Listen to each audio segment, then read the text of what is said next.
All right, welcome to part 2 of the campaign settings of Dungeons & Dragons. Still have quite a few to get through. If you didn't listen to the first episode, probably do so. I mean, you don't have to, but I do reference things, so it would make more sense. But still a bunch to get through, so without further ado, we're just going to hop right into it. Continuing the second edition trend of a new setting every year, in 1991, they released Dark Sun, which was inspired by Dune and Barsoom, and designed by Timothy B. Brown and Troy Denning. The story goes that TSR wanted another new campaign world. They needed to tie it into the battle system, and they needed psionics. Originally, they called this War World, but it eventually became what we know now as Dark Sun.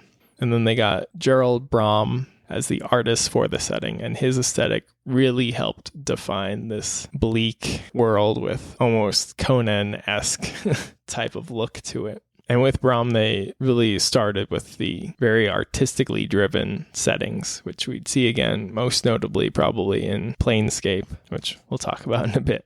But with Dark Sun, the history of the world can once again be broken down into ages, the first of which is known as the Blue Age, where the world is covered in water. There's a blue sun, and halflings rule. They are nature masters and life shapers, and they sought to increase the life on the planet. But they accidentally created this toxic brown tide that killed anything it touched. So, desperate, they built this pristine tower and were able to harness the sun and burn away the tide. But this brought them into the next age, the Green Age, because there were other ramifications for using the pristine tower. It turned the sun yellow, and the sea receded. Halfling civilization ended, and most halflings withdrew from the world and spiraled into savagery. Some of the nature masters transformed themselves into new races and built new civilizations. And with this pristine tower, it also caused the spread of psionic abilities. The next age is known as the Time of Magic, where Rajat, who is a Pyrene, one of those new races, he discovered magic, both defiling and preserving magic. And he took possession of the pristine power and spread preserving magic to the public. But he selected 15 human students to teach darker magic and used the pristine tower to transform them into immortal champions, which in turn led to the sun going from yellow to red.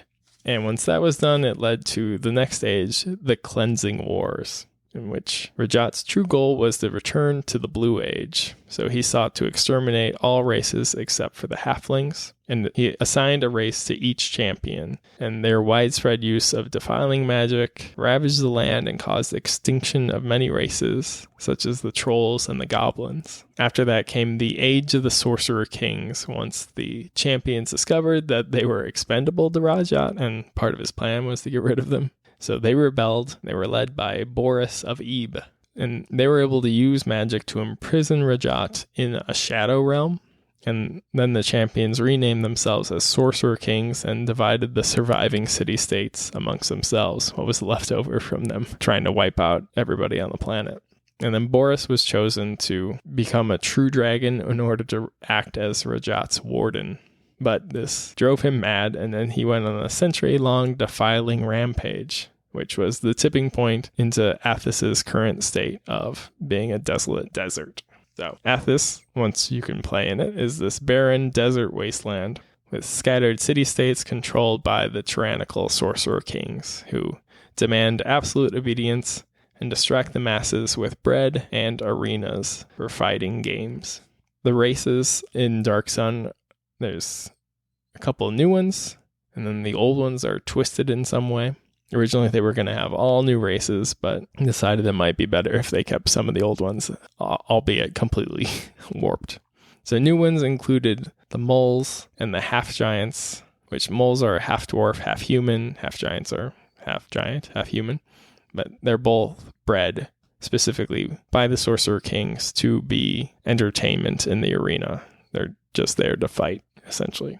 There's also the 3 Kreen, which are the savage mantis warriors. Then for the normal races that we know, they're more or less changed in some way. Dwarves, for instance, are hairless. Elves are untrusted because they're thieves and raiders. And halflings get the biggest change in that they're savage and cannibals. So there's that.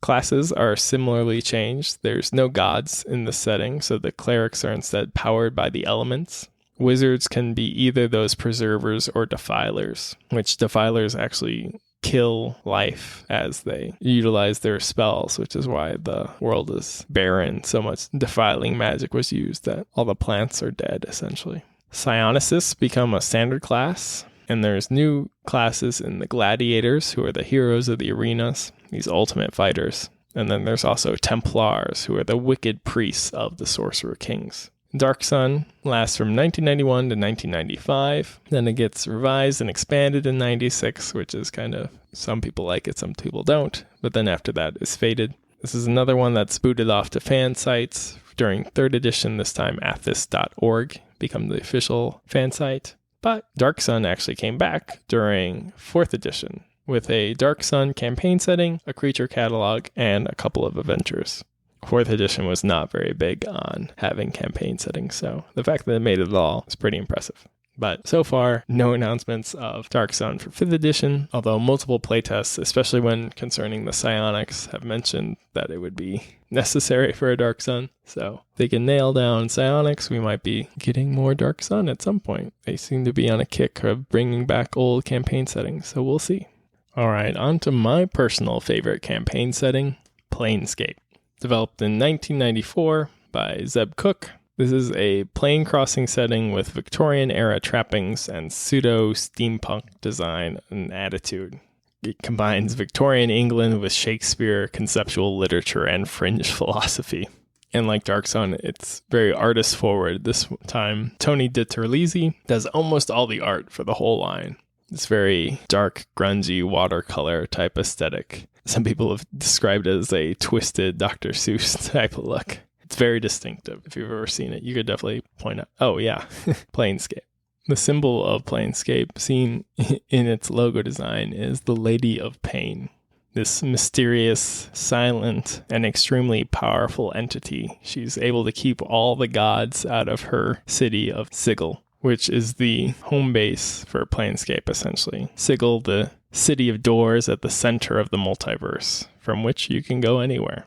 It takes the shape of a torus, which is basically a donut, at the top of an infinite spire surrounded by the Outlands, which is this plane with these gate towns linking to all the outer planes of existence. And with Planescape, it established the planes as their own setting. Before, the Great Wheel cosmology of D&D had already been established, but you would only go there on an adventure. It wasn't really where your game would be set. I mean, DMs could, of course, do that if they wanted to, but it wasn't designed that way. With Planescape, it really made it so that this is what you're doing. This is how you play in this setting. You go to these various planes of existence. And things in Planescape really made it feel like a lived-in, different place. We had things like the cant, which established a culture based off of old British slang, essentially. It's a unique way of people talking, such as referring to Sigil as the cage or the bird cage, because people were generally trapped there. It also made a distinction between planers and primes, people from these outer planes or people from the prime material planes, which is where all these other campaign settings would take place on the world, such as Kryn or Orth or wherever. Also helping with this lived-in feeling was the various factions, which players could belong to, and it's described by Zeb Cook as the bad philosophy ideas that we used to argue about in college after a few too many beers. But there were 15 of these factions led by their factols, and they're driven by a core philosophy. Examples include the Dustmen, who believe that life and death are false states of existence, and true death, or oblivion, can only be achieved by denying your emotions, wants, and needs. And they're based out of the mortuary, where they take care of the dead and inter and cremate them. There's also the Mercy Killers, who believe in justice and retribution above all else. The name is not for them killing out of mercy, but for killing mercy. They believe that mercy is for the weak, and the merciful should be punished. They also look after Sigil's prison, and they carry out sentences of committed criminals. There's also the Fated, also called Takers or the Heartless, who believe that those with power and ability have the right to own what they control and to take what they can from those unable to keep it. And they control the Hall of Records and are the tax collectors of Sigil. And then the Planes of Existence in D&D, and specifically for Planescape, is organized in this great wheel cosmology, called that because it's usually organized in a circle or wheel, various spokes leading to these other outer planes of existence. And with Planescape, they actually updated the plane names to reduce the connections to real-world myths and religions. Hades became the Grey Waste, the Nine Hells became Baator, Nirvana became Mechanus, Olympus Arborea, Seven Heavens was Mount Celestia, and Tartarus became Carcerai. It also described different ways to reach out to these planes with the planar rivers or the world tree. Sigil itself is called the City of Doors because there's various portals there that you could basically reach anywhere in the multiverse if you knew where to go and had the right key. Planescape is also governed by 3 principles. The rule of 3, which simply put, things tend to happen in threes, such as these 3 principles. There's the unity of rings, where many things in the multiverse are circular, coming back around to where they started. And then there's the center of all, which says that wherever a person happens to be is the center of the multiverse, from at least their own perspective. Planescape got a decent amount of expansions, a lot detailing these various planes and various adventures, but in 1998, that all ended. They released the Faction War, in which Factal Rowan Darkwood of the Fated attempts to replace the Lady of Pain. This shook up the political structure of Sigil, wiped out or drastically changed factions. They originally intended to have a follow-up that reset the status quo, but TSR canceled the line. And basically that was the end of Planescape. Now, Sigil has been described in 3rd, 4th, and 5th edition. There's yet to be a true return to Planescape, so hopefully we get one soon, because I love Planescape, and I want to play there in 5th edition, and I want to see what they do with it, because it's always been wild and fun, which I was a bit upset when they announced it was Spelljammer coming back, because Spelljammer and Planescape kind of operate in the same space of connecting various planes of existence or settings together. So I was hoping they'd go with the Planescape, but hopefully if Spelljammer does well, we'll get Planescape soon. Next couple of years, maybe. That'd be real cool. But released the same year as Planescape was the Council of Wyrms, a refreshingly standalone, very limited, just one release, basically, setting. This one is designed by Bill Slavisek. In this one, you actually get to play as dragons or half-dragons or their servants, which I don't know why you wouldn't play as dragons, but you know. And it takes place on Io's Blood Isles. And according to the draconic myth described in this setting, the islands were created by the dragon god Io, hence the name. Seeing his children, the dragons, engulfed in dragon war, Io cried out, "If dragon blood must be spilled, then let it be mine." He then slashed open his belly with his own claws and spilled his blood into the oceans. The divine blood solidified and became a chain of islands. These islands Io gave to the dragons, hoping that they would be able to live there in peace. Of course, the dragons did not live there in peace. Almost as soon as they got there, they began their brutal conflicts over petty grievances once again. So Io came up with another plan. He hoped to unite them against a common enemy. So Io sent to the humans an icon of his power, an avatar, and told them the dragon secrets and gave them powers to slay dragons with. He then commanded them to construct a great fleet and sail across the ocean to rid the Blood Island of dragons. With his plan complete, Io watched from his plane of existence. The humans arrived on Io's Blood Isles and immediately began to systematically eliminate all dragons, and they were almost eliminated, in fact. But they finally managed to drive off the invaders by working together, and Io was happy. Finally made them do what he wanted, make some peace. But once again, the dragons started fighting. So Io was pissed. After he did so much for them, they just spit in his face, essentially. So he was like, all right, that's it. One last thing. If this doesn't work, I'm leaving you all forever. So Io sent visions to 3 different dragons, who were paragons and leaders of their various races. The gem dragon received a vision of a great council, where dragons may discuss disputes and resolve matters peacefully. The chromatic dragon had a dream of a fighting arena, where unresolved problems would be solved via a duel of strength, where whichever dragon landed first would lose.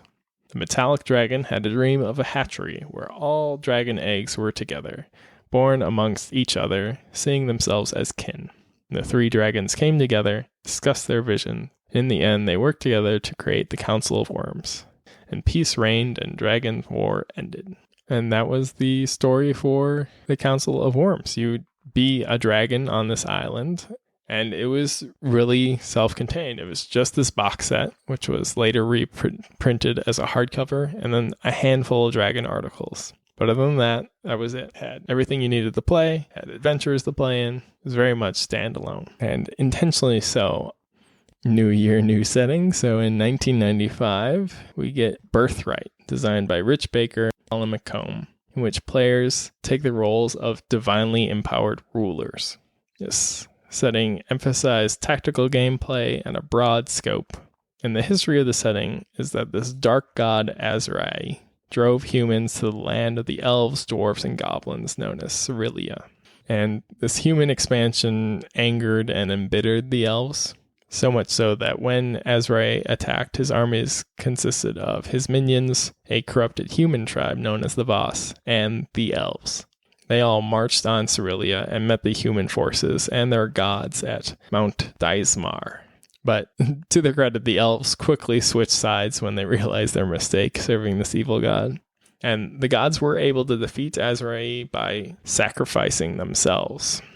And in doing so, the power of the gods sought out their champions, those who upheld the ideals and virtues, and those who were closer gained more power. And so those who were the closest, most aligned with those ideas, became the new pantheon of gods. But others gained powers too, and they became known as the Scions, who had actual literal divine power in their blood. But this power could be stolen if a blow pierced their heart. And then the Scions drew their strength from their people and land. So in times of need, they could perform great deeds, basically giving actual truth to those old ideas of kings and queens and emperors being empowered by the gods or gods themselves. They actually do have divine bloodlines, that there's a reason they're the rulers. And they gain other powers too. You could have long life, you could detect poison or have a divine aura. It all depended on what god you derived your power from. And then also, Azrai had his own scions as well, also described as abominations. And their twisted bodies reflect their inner corruption because of his blood. These include creatures such as the Gorgon, who is stone-skinned with a petrifying gaze. The Sphinx, who is an insane half-cat lover of riddles. There's the Spider, once a goblin king who fought at Deismar. And then the Vampire, who is actually a young hero who killed a different abomination named the Sinister, but in doing so corrupted himself by absorbing his powers. And then players could play as these scions, and they would measure their power using this thing called Regency. They could use it to acquire and develop domains. They could manipulate events in and around their domains, or they could cast these province-spanning realm spells with it. And Birthright was pretty well supported for about 4 years, a lot of them being about the various realms that you could be from or control. But once Wizards of the Coast took over and the 3rd edition era came about, they once again pushed it off onto the fan sites. But Wizards did celebrate the 10th anniversary of Birthright. In 2005, they announced a bunch of web releases of published and unpublished products. They released some of them, but kind of dropped off doing that. Aside from the fan stuff, that was basically the end of Birthright. Hasn't really been seen or talked about since then. 1997 saw the release of a fairly unique, little, tiny kind of setting in The Tale of the Comet. This was part of the Odyssey line, which included this, Jakandor, which we'll talk about a little bit, and then also the Savage Coast, part of that Mystara subset. The Tale of the Comet is designed by Thomas M. Reed, who is given the title and the description This is the setting where we combine magic and technology. Be sure to incorporate the title into your story somehow. And it almost served as a backdoor pilot to Wizards of the Coast's new Alternity sci-fi RPG. It even has a section in it about converting D&D characters to Alternity.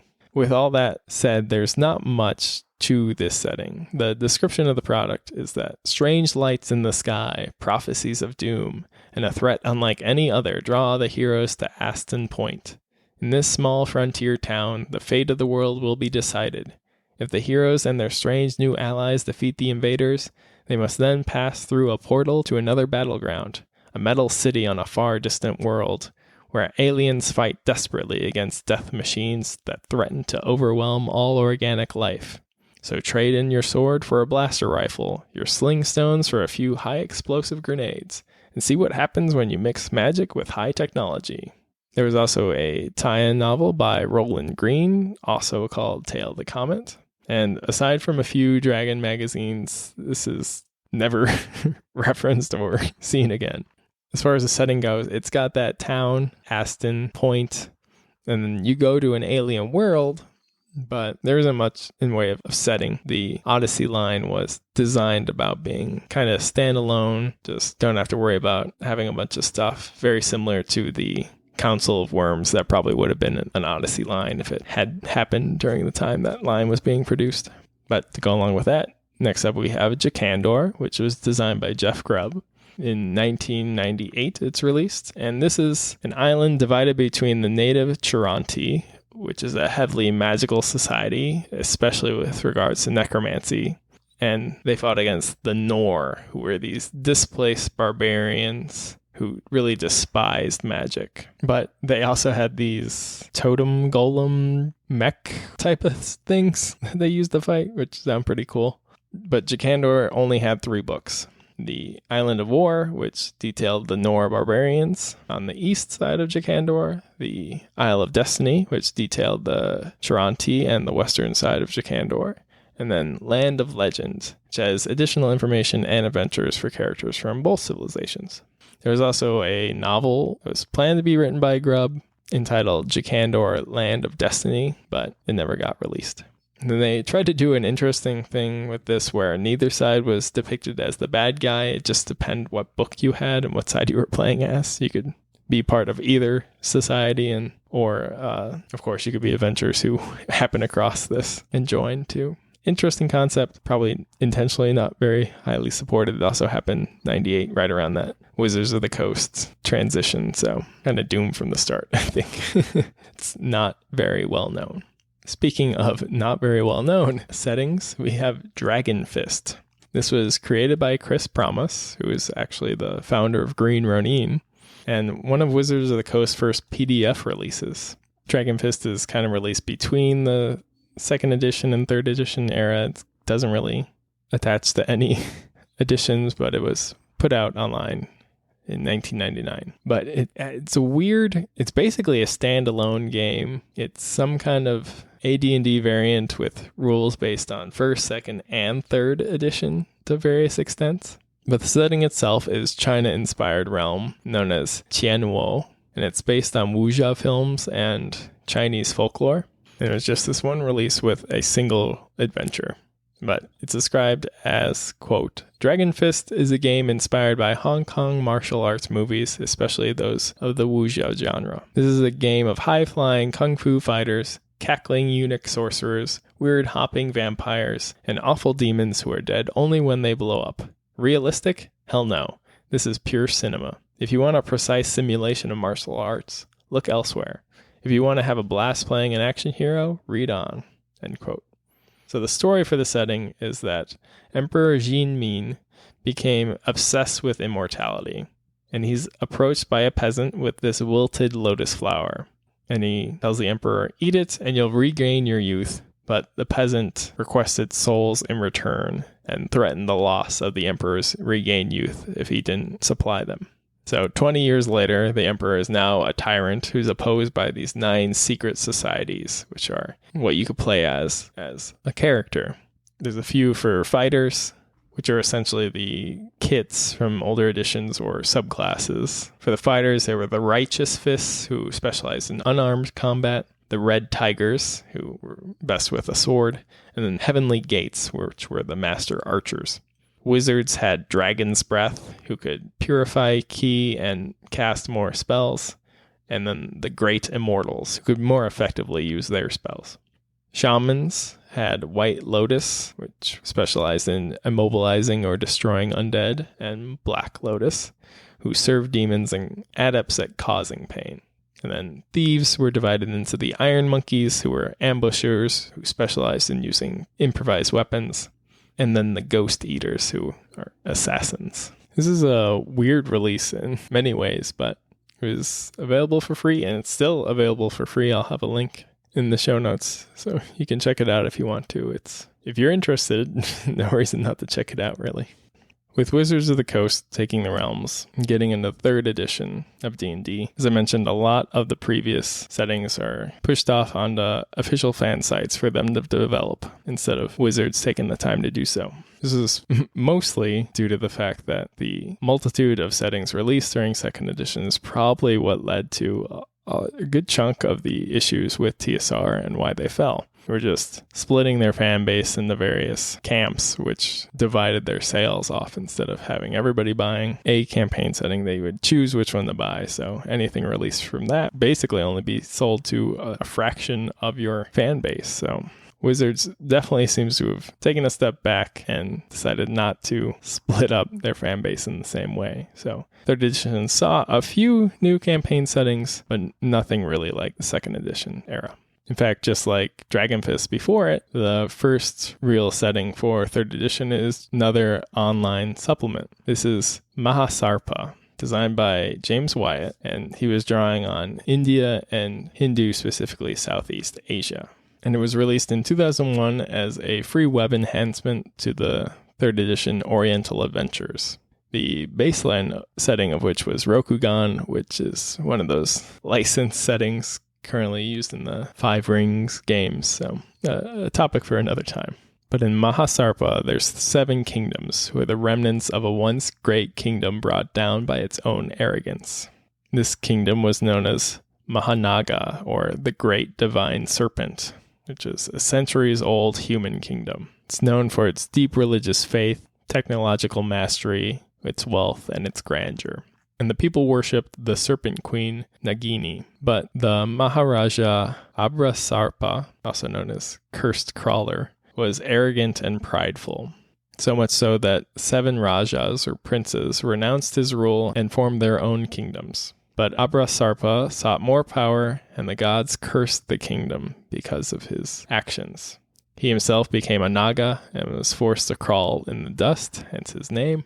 And his closest advisors became abominations. The nobles gained one serpent feature, such as a snake-like head, snakes or arms, etc.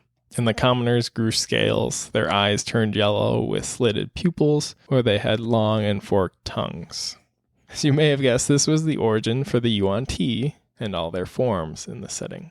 And the capital city of Mahanaga is now Mahasarpa, the great crawling serpent, where the name of the setting comes from. So those 7 split kingdoms to this day are still separated, and no Raja is willing to take the title of Maharaja.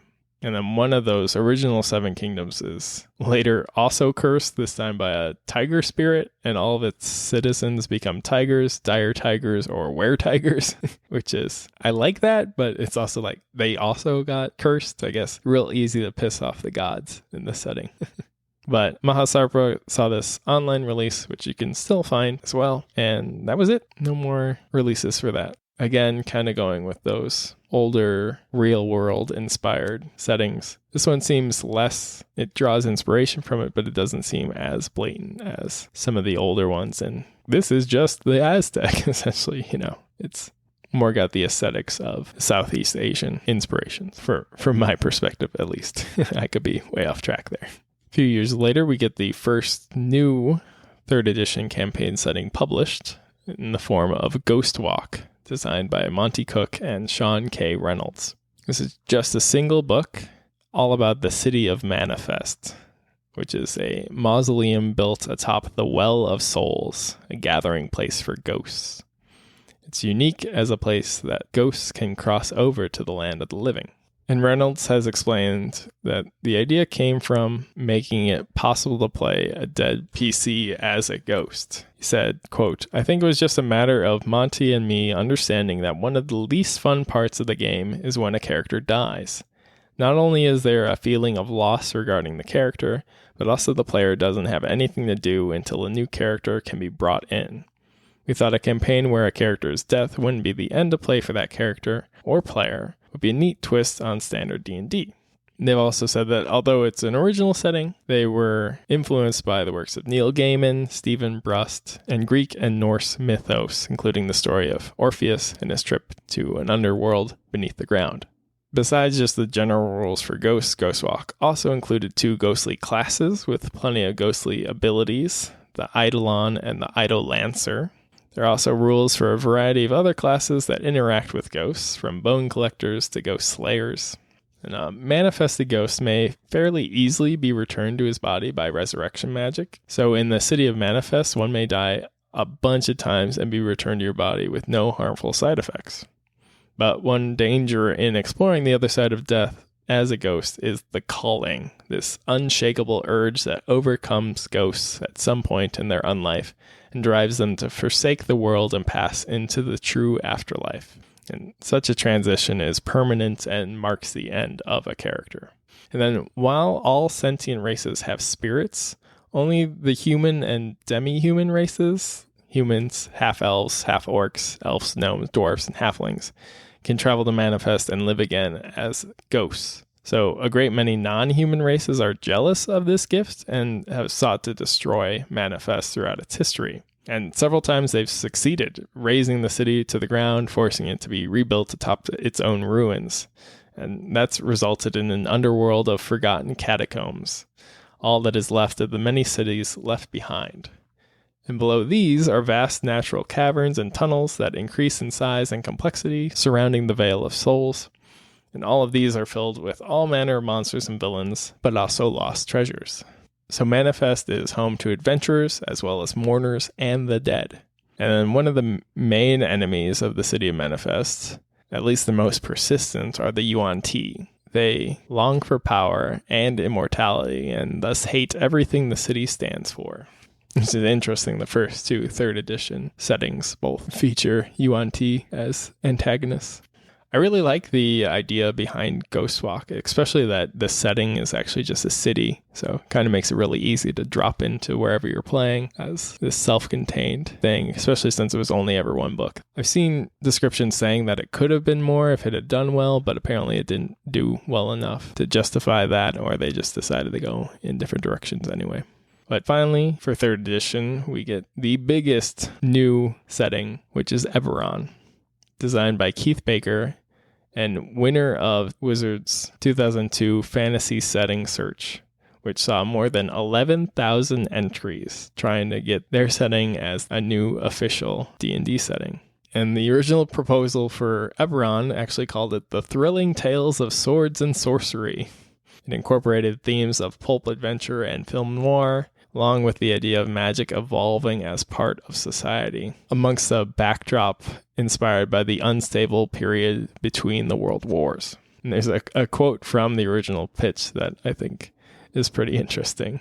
Mickey Redblade was sharpening a dagger when she walked in. She was 3 feet of trouble, the most beautiful halfling he'd ever seen. But Mickey could see it in her eyes. She was in danger.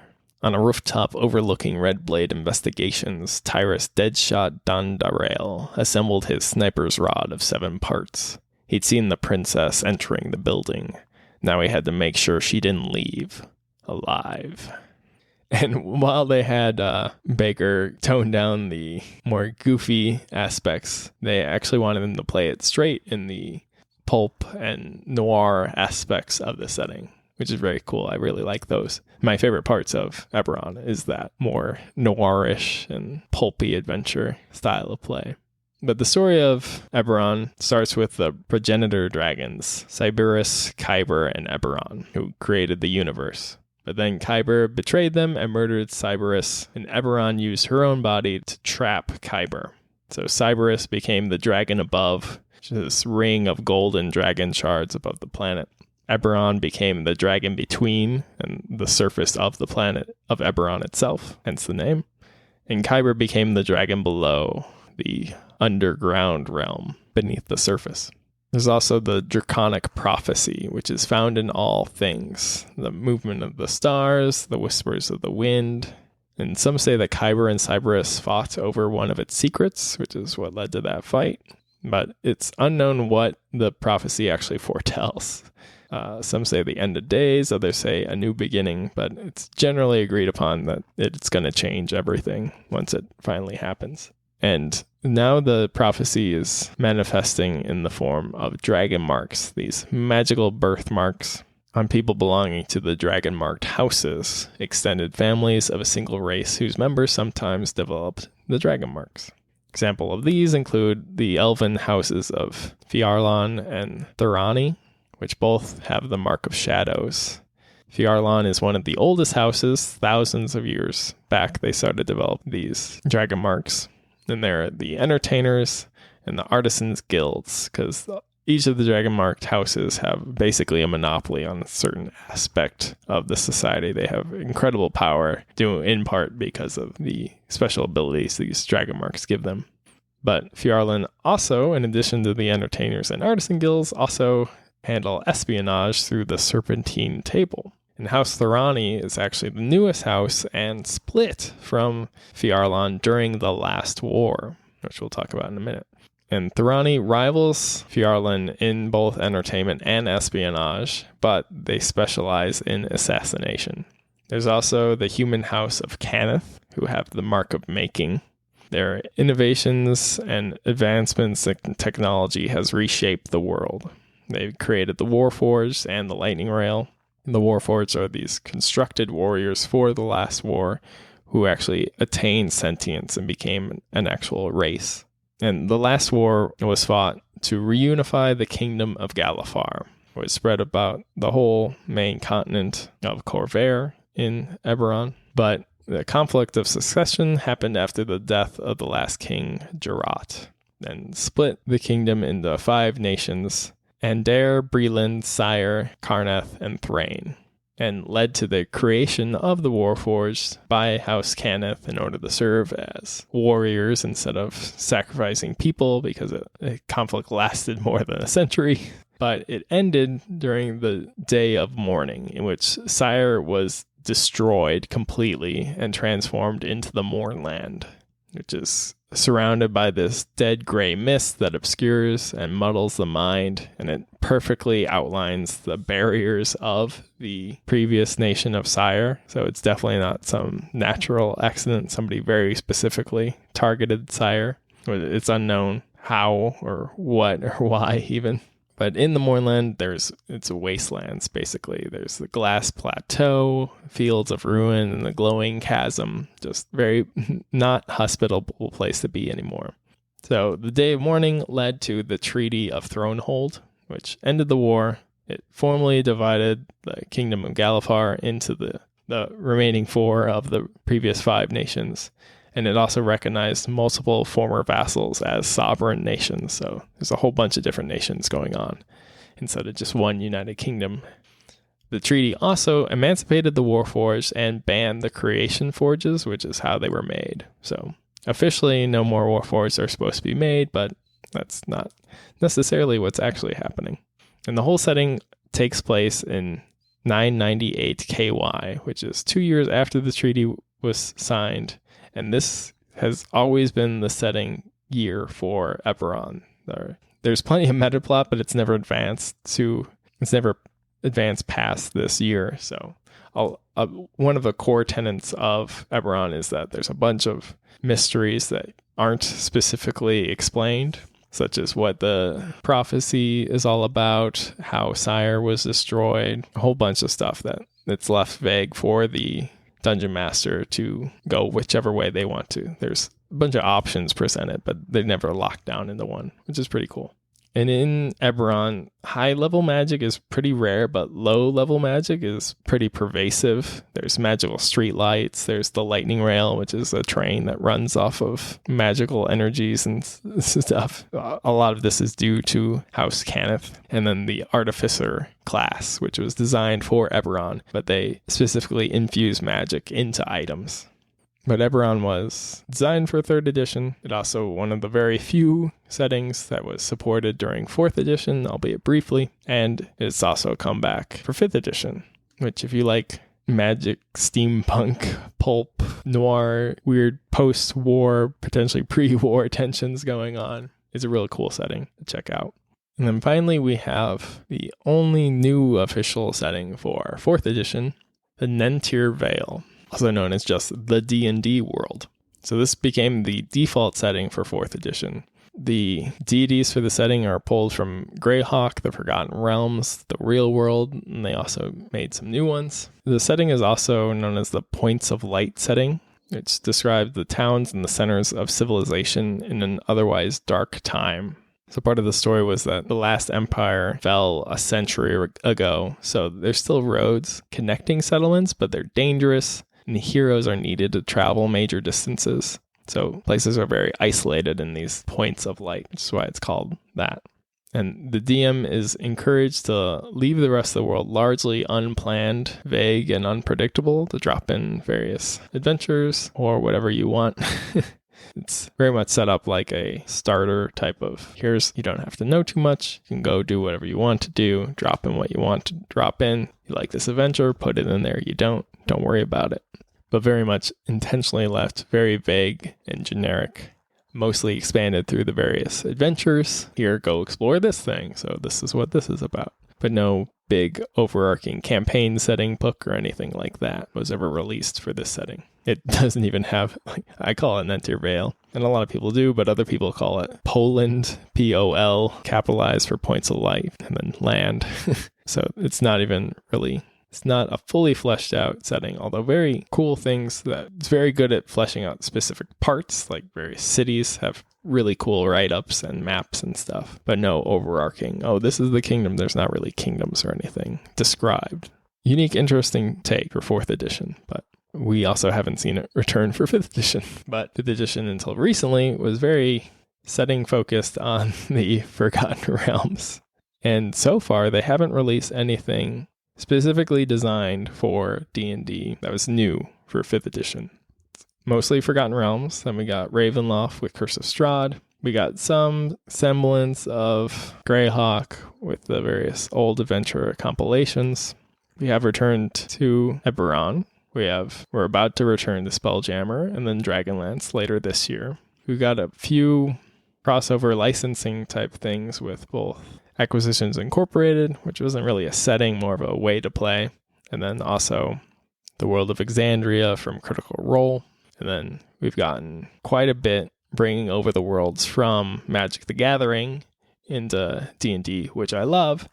But again, not an original D&D setting. It's imported from something else, which is really cool. And I really like Ravnica, Theros, Strixhaven, and even the Planeshift articles that they had briefly importing some of their other settings are really cool. And I hope they keep doing the Magic crossovers because I think it's a really cool way to bring in new different worlds using assets that they already have. I think it's a cool way for us to get more settings without them having to invest as much into it, meaning that potentially they're not as scared to break up their fan bases or to invest too heavily in a new setting that may not be terribly popular. But all those Magic settings deserve their own episode, which I'll get to at some point. I'm not as well versed in the Magic setting, so it'll be a bit more research on my end though. But there you have it, the official D&D campaign settings. I hope you enjoyed these episodes of Eldritch History. My name is Jacob Tomlinson-Korst. If you like them, share them with a friend. Help grow the show, get more listeners. But until next time, may you always make your saving throw, especially against getting dragged into a different world, be it through a board game, a roller coaster ride, a color pool, or just opening the wrong door in the City of Sigil.